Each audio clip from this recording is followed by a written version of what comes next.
Kaya makakakita ka doon sa Damka, sa Damka area, sa District 6, makakakita ka ng pumping station na di baterya. Di baterya eh. Oh, bakit di baterya? Paano namin nalaman? Kundi nag-crising sa nervyos ko, sa awa ko sa Damka. Yung kasi ang una ko tinatawagan lagi, kamusta yung Santa Mesa? Kamusta yung Santa Mesa? Kasi sila lagi, yung Damka area, ang laging pinapasok ng San Juan River tuwing may bagyo. Many instances. So that's why naggawa sila ng pumping station doon. Hindi sila kumuha ng building permit. O yung generator, walang baterya, hindi nga mapatakbo yung pumping station. Yun nga mga kabayan, pag-usapan nga po natin. Ito pong nabanggit po ni Mayor Isko, mga kabayan, na isang flood control po, na kung tawagin ay di baterya. Sa dinami-rami po ng budget ng ating bansa, mga kabayan, dito ka lang po makikita sa distrito po ni Congressman Santong Caballo, Balal Laso, si Pastor Abante, mga kabayan, na kung saan yung kanya pong flood control sa distrito di baterya, mga kabayan. Mantakin mo sa dami ng pera at budget ng ating bansa, kusang gala nagpatayo ka sa distrito mo ng flood control pero di baterya. Saan ka ba nakakita ng ganyan, mga kabayan? Anong year na ba ngayon? 2025 na. Halos lahat di kuryente na. Bakit yung flood control ng distrito mo di baterya? Ano bang nangyari, sir? Kahit po si Mayor Isko, takang-taka, bakit po ganyan yung flood control sa lugar mo? Di po ba? Okay lang po sana kung nakikita po namin na kayo po bilang isang congressman, di ba? Sa totoo lang, talo na nga po kayo pero pinanalo po kayo ng Comelec. Tapos congressman na naman po kayo ngayon dyan sa distrito po ninyo. Ang gagara po ng kotse ninyo, ang mamahal po ng mga relo, sinturon, di ba? Ang ganda po ng bahay po ninyo, tapos yung flood control ng taong bayan, di baterya. Kaya po nagtataka po talaga ako, bakit may bumuboto pa dyan sa lugar mo? Sabihin na natin talo ka, di ba? Talo ka naman talaga nung nakaraang eleksyon Pero may mga bumoto pa rin sa'yo dyan sa distrito mo. Bakit ang bobobo ng mga taga District 6? Taon-taon na lang binabaha kayo. Dahil dyan sa flood control, na pinagawa ng congressman ninyo, kung hindi man siya ang nagpagawa niyan, siya ang congressman dyan, pusang gala, di baterya.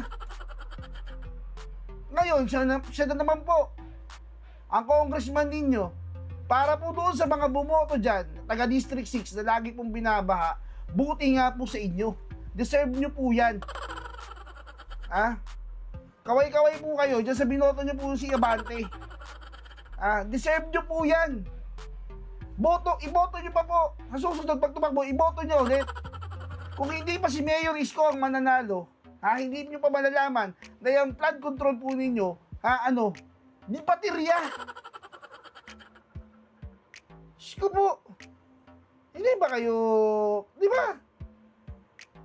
Taon-taon na lang binabaha kayo. Tapos iboboto nyo pa rin si Abante. Pusang gala. Kung ganyan-ganyan lang rin yan, di-deserve nyo yan. Buti nga sa inyo. Iboto nyo pa ulit. Diba? Tapos aangal kayo, baha dyan sa lugar. Lagi nyo binoboto Diba? Sa susunod na taon, iboboto pa ulit dyan. Engot talaga. Sa susunod na eleksyon, iboboto ulit dyan na engot. Pusang gala, taon-taon kayo binabaha. Hindi kayo, di ba? Siya at siya pa. Wala na ba kayong mailagay na tama dyan? Diyos ko po, ito mga kabayan, panoorin na po natin ha. Ito pong laking gulat po ni Mayor Isko dun sa flood control ng District 6. Na kung saan congressman po, si Abante. Di baterya po. O ito po, Mayor Isko, pasok po. Doon sa mga proyekto ng Diskaya family, saan district po ito? Halo-halo. Ano-ano? Anong company specifically? Kasi they have 9. St. Timothy. Halo-halo rin. Among them, sir, is St. Timothy. Iba-iba rin.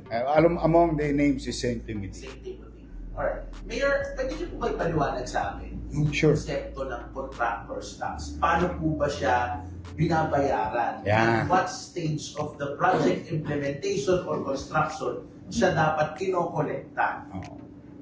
Ganda, magaganda yung mga tanong nyo. Hindi, totoo. Natutuwa naman ako. Good question. Okay. Under our tax code, 82.6%? 82.5% of 1%. So ano pong ibig sabihin nun? Let's just 82.5% of 1%. So let's put that into real numbers. That is 82,000 pesos, 8,250 pesos per million. Kasi ang capacity to tax, o yung magbuhis ng lokal, ay mga limited yan eh. Hindi naman yan na what you call regulatory fees and so on and so forth. But in this case, itong contractor's tax, ito ang formula. 82.5% of 1%. Now, if you have 100 million, edi ang babayaran mo lang no magka. Kasi sa 1 million, 8,250. Tama ba? Kasi ang 1% ng 1 million is 10,000. Yes. Oy, correct nyo ako, baka mamim ako. I don't mind being corrected.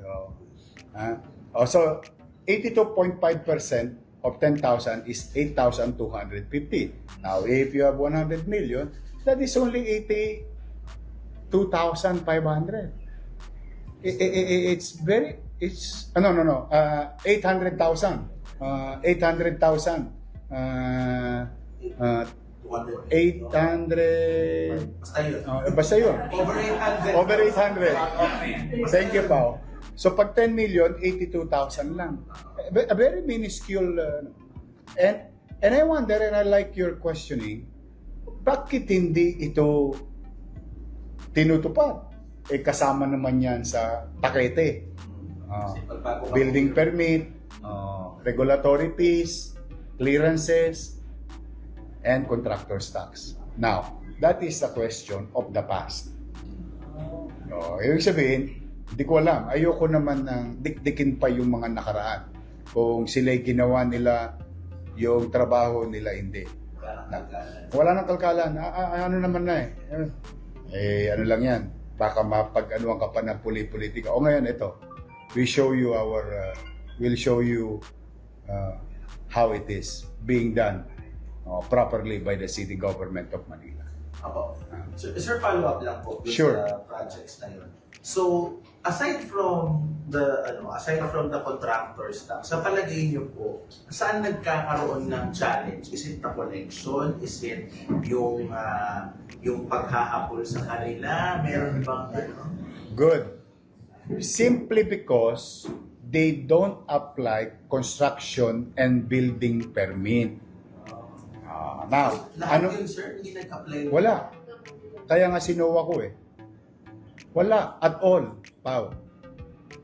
Lahat. Even yung mga nahuli natin na current. Wala. Wala talaga. Now, having said that, what is the bad effect of this? Well, let's just say pumping station. So, horizontal and vertical yan. Tama? Do they need permit to construct? Yes. Now, in the absence of permit,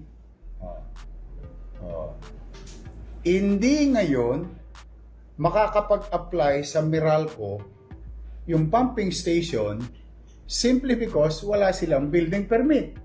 So anong epekto sa taong bayan? Kaya makakakita ka doon sa Damca area, sa District 6, makakakita ka ng pumping station na di baterya. Di baterya eh. Oh, bakit di baterya? Paano namin nalaman? Kundi nag-crising sa nervyos ko, sa awa ko sa Damca. Yung kasi ang una ko tinatawagan lagi, kamusta yung Santa Mesa? Kamusta yung Santa Mesa?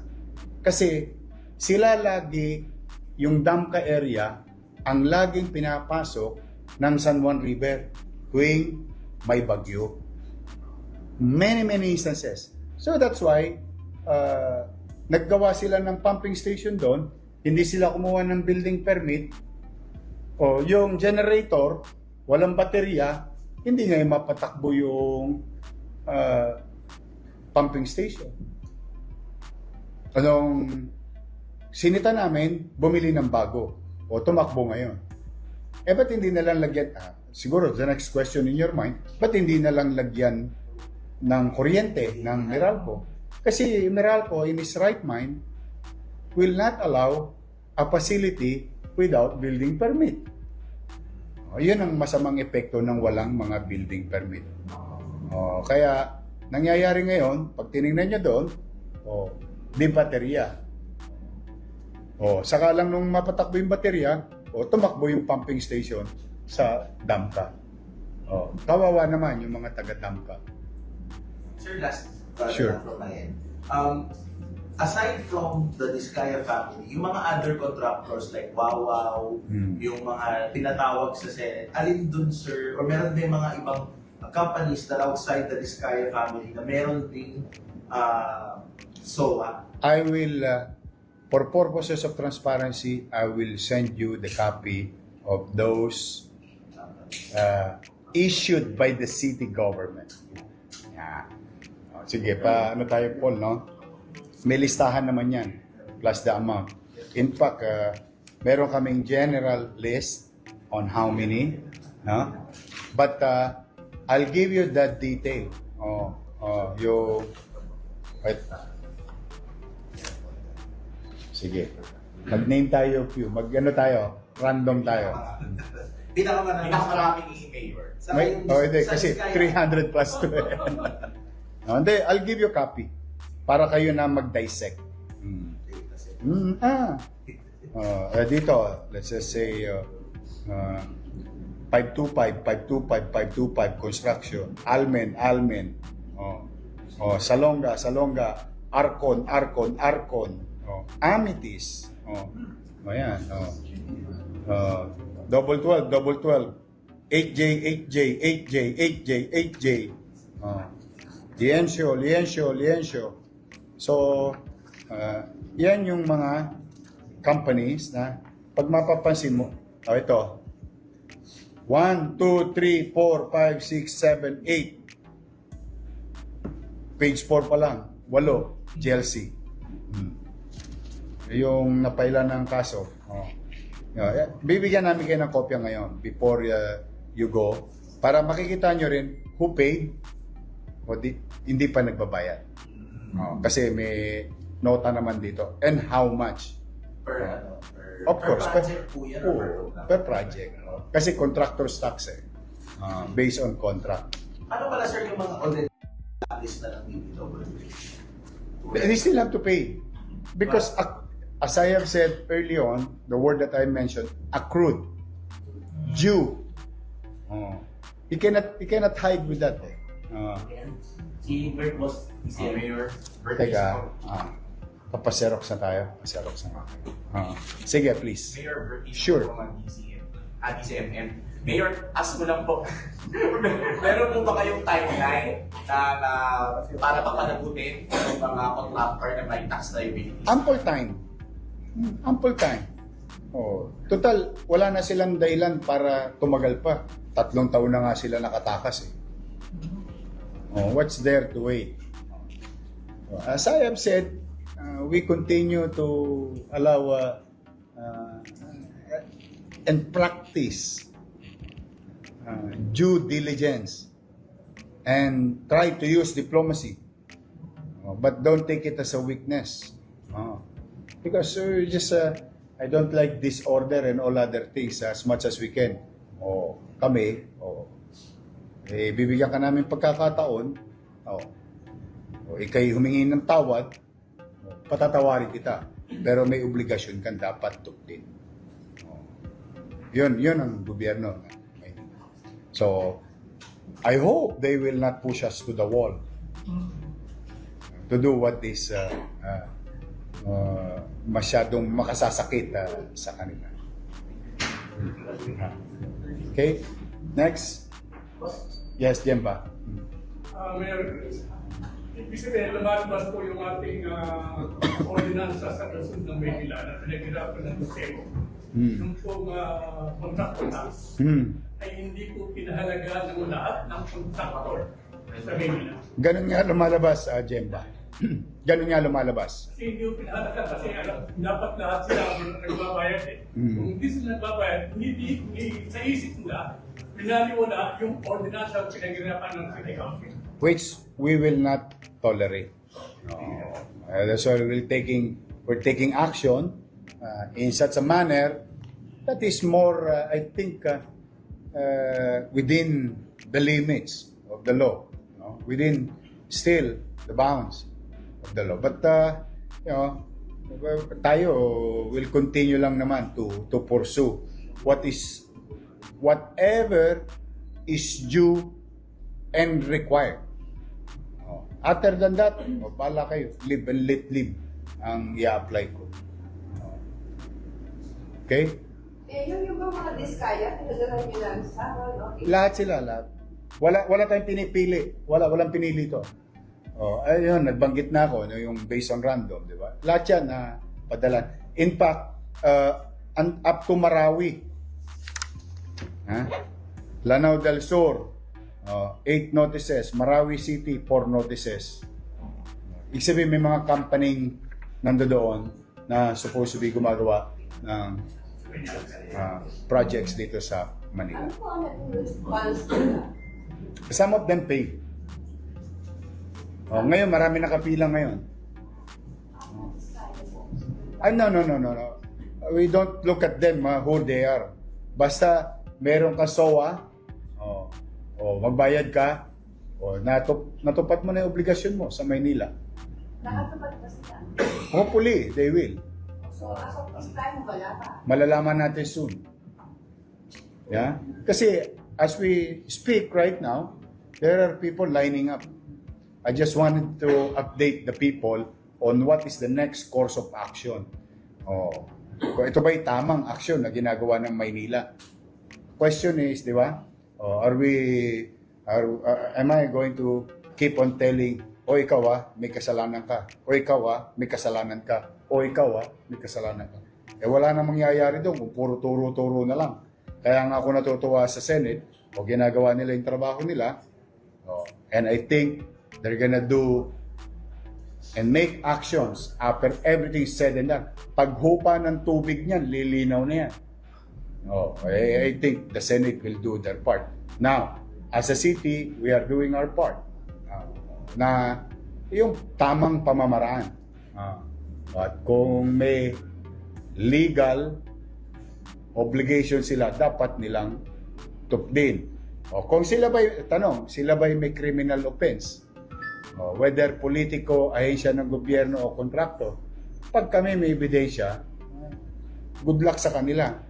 Hindi nyo kami makikitang nagli-lip service. We'll just go on with filing charges. Kaya lang, it is also unfair because it is also unfair just to accuse somebody without basis of evidence. Masakit din yun. Masakit din makapanira ng buhay ng may buhay.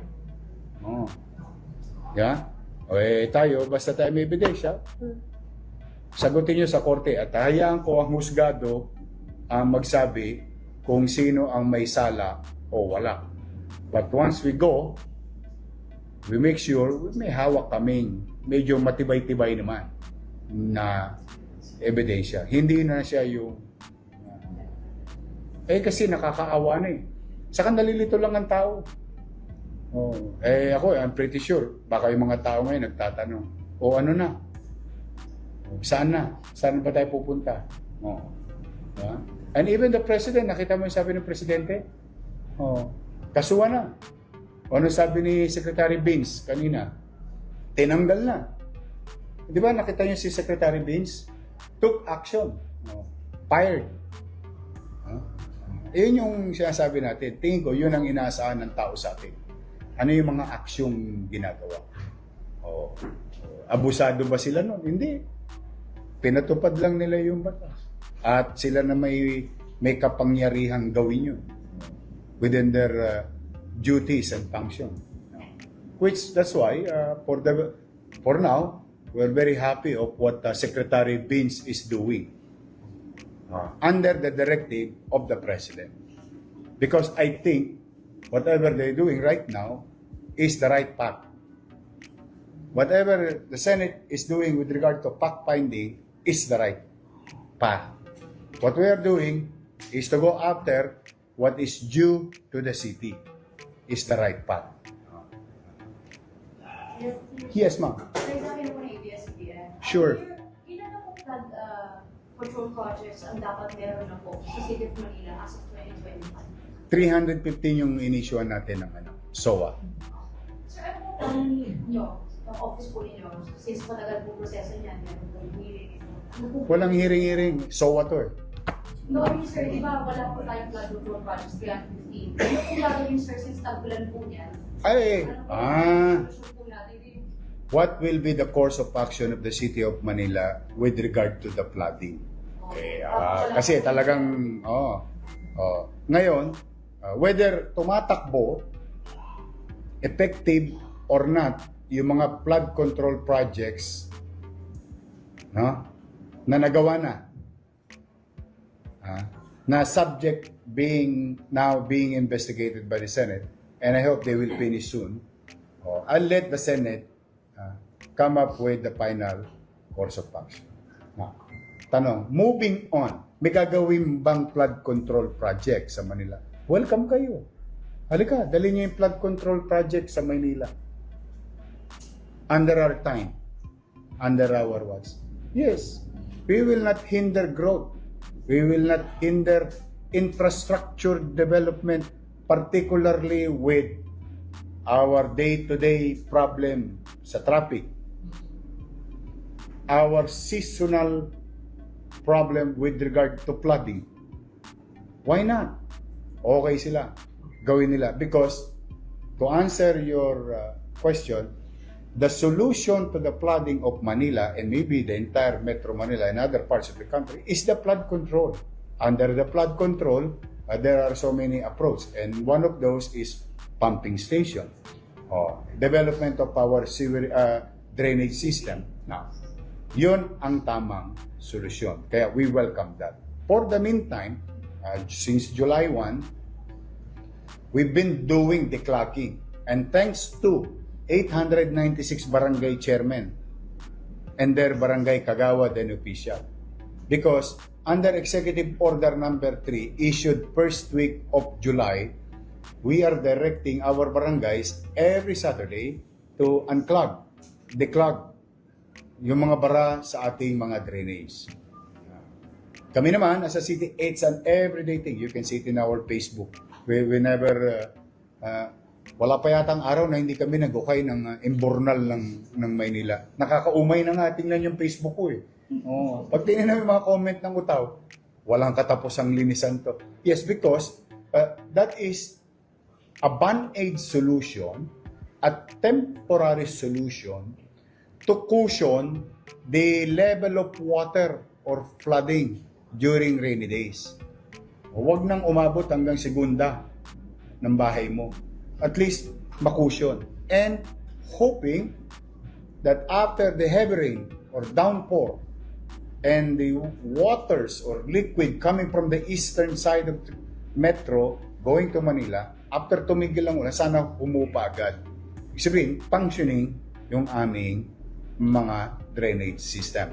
Now, Second, through the help of MMDA and DPWH, they are now making new development of our drainage system, particularly in Top Avenue, which I approve. Sabi ko, sige, tirahin nyo na yan dito, dalhin nyo na yan dito.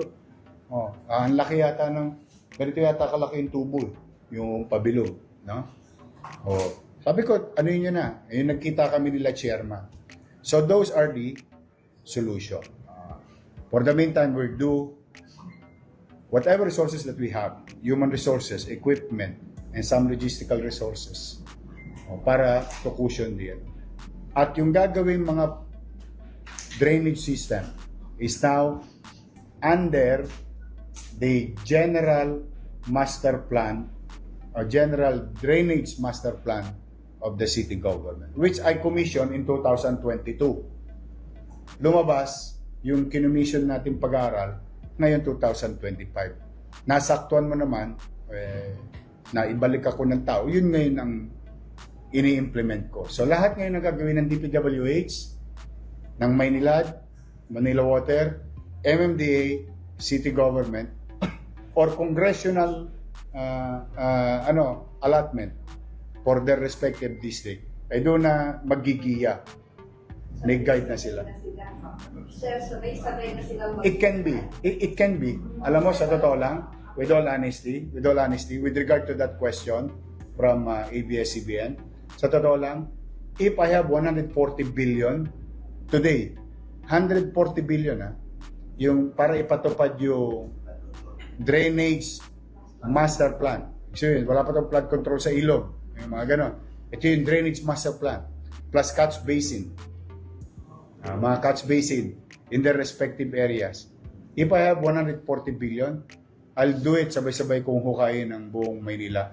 And we pay the price of traffic and chaos for the next 3 years so that the next generation will not suffer with flooding. And that Kaya lang, yung 140 billion, sila lang ang meron. Sana all. yung kasama ko ba dyan sa drainage master? Kami meron tayong nakalaan a couple of hundreds of millions for 2026.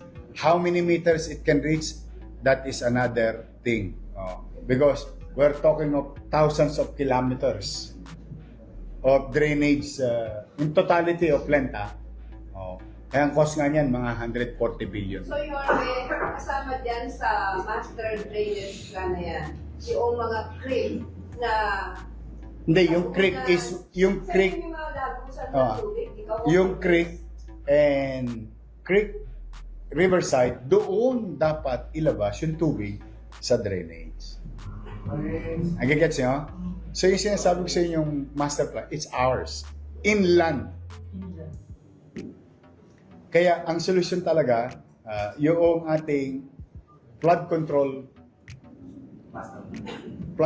project, it has to be functioning. It has to function.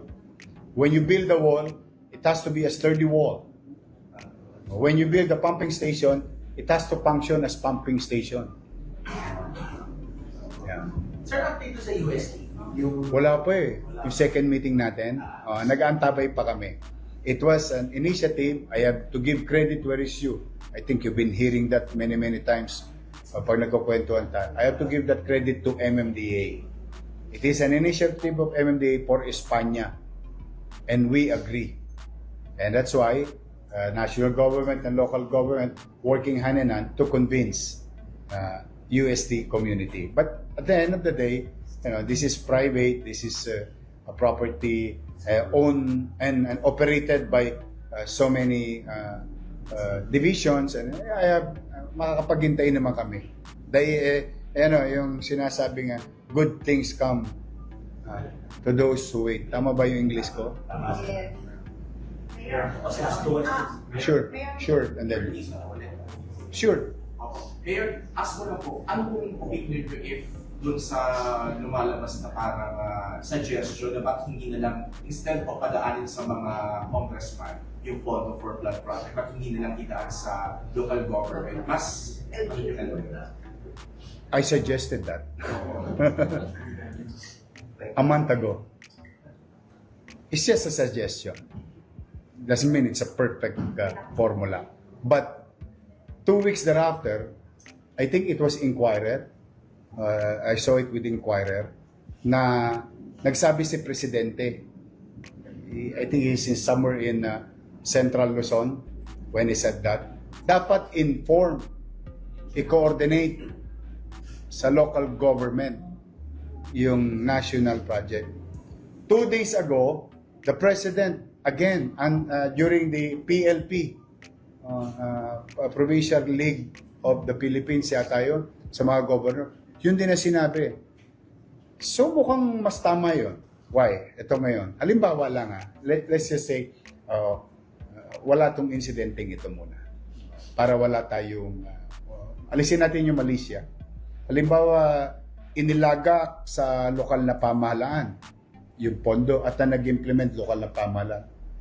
Kapag pumalpak, sinong gugulong ang ulo? The mayor or the governor. Tama? Kasi kami may pananagutan sa utaw. Kami may pananagutan sa taong bayan. Balik natin tong insidente na to. Pansinin mo, wala pang gumugulong na ulo.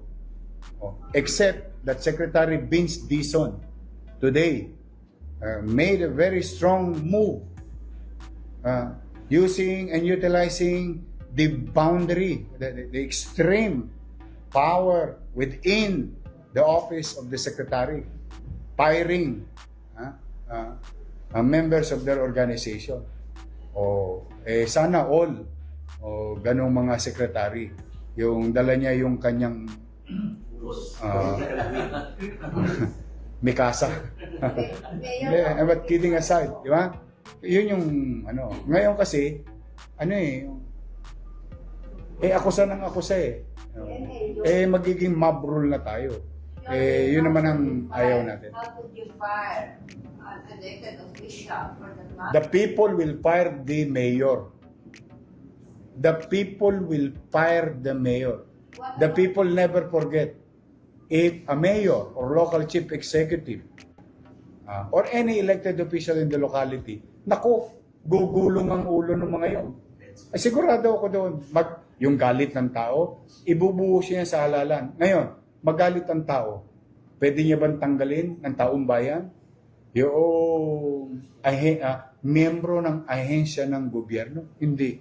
Kailangan yung pamunuan ng ahensyang yaon. O in this case, yung secretary.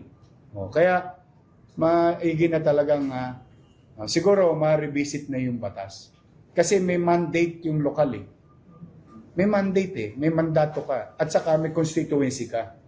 Ikaw ba naman gagawa ka ng tulay tapos yung tulay hindi makikita? Ikaw ba naman gagawa ka ng tulay, may tulay pero walang ilog?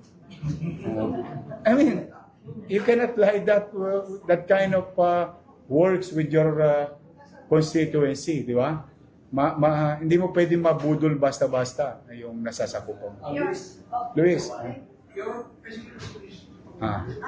Kanina umaga po may mga nag-rally na mataas sa tapat ng DPWH na bulok na prutas, nagsabi sila po. Ano po yung pwede natin gawin o mensahe o advice man lang sa mga kabataan natin? I already advised General Abad, Directed General Abad and MPD. I will not tolerate mob rule in the city. I will not allow disturbing, destroying offices of government, and particularly allow to destroy the peace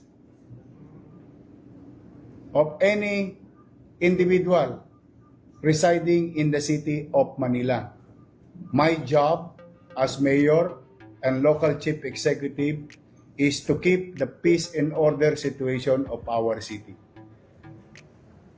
Kung gusto nilang ilabas ang kanilang mga hinaing, ang kanilang mga damdamin, malaya nilang magagawa yun sa Maynila, doon sa aming mga freedom park. But I will not tolerate any mob rule. We are nation and city under the rule of law. I am not the person, and I am not going to allow it under my watch to say because I said so that you are guilty or not. It is up for the court to decide who is liable on such crime or commission of a crime. It is not for me to decide. But my obligation is very clear. As local chief executive, karapatan ng taong bayan, ninuman na magkaroon ng pamayanang may kapanatagan. At the same manner, those who wanted to air their grievances, dislike to a particular corporation, particular agency, there is what you call Freedom Park. Welcome kayo doon. But no, I have directed the General Abad, whoever they are being accused, a person A, a person B, Corporation C, Corporation D, being accused not until proven guilty and pay the consequences of their action, and let the rule of law apply its natural course. But mob rule, no. I will not. Huli natin, Mayor, yung mga... Matatanda na sila. Tingin ko naman, nakita ko naman yung nandoon, puro 18 anyos pataas na eh. You're legally bound with your actions. In violation of civil disturbance, violation of rights of any citizen. Tandaan ninyo even accused. And dito nga, di ba, nakita ninyo dito, huling-huli na namin. Itinatago pa namin yung muka. Samantalang yung taong bayan, hinihingi na nga, alisin nyo yung takip sa muka. Pero as much as we can. We wanted to put things in right order. O sige, may karapatan ka pa. O yung iba namang umamin na, o yung sumuko, o inaakunay ka sa, ipinakikita namin yung muka. Ibig sabihin, this is not a perfect government, but again, I will not allow mob rule.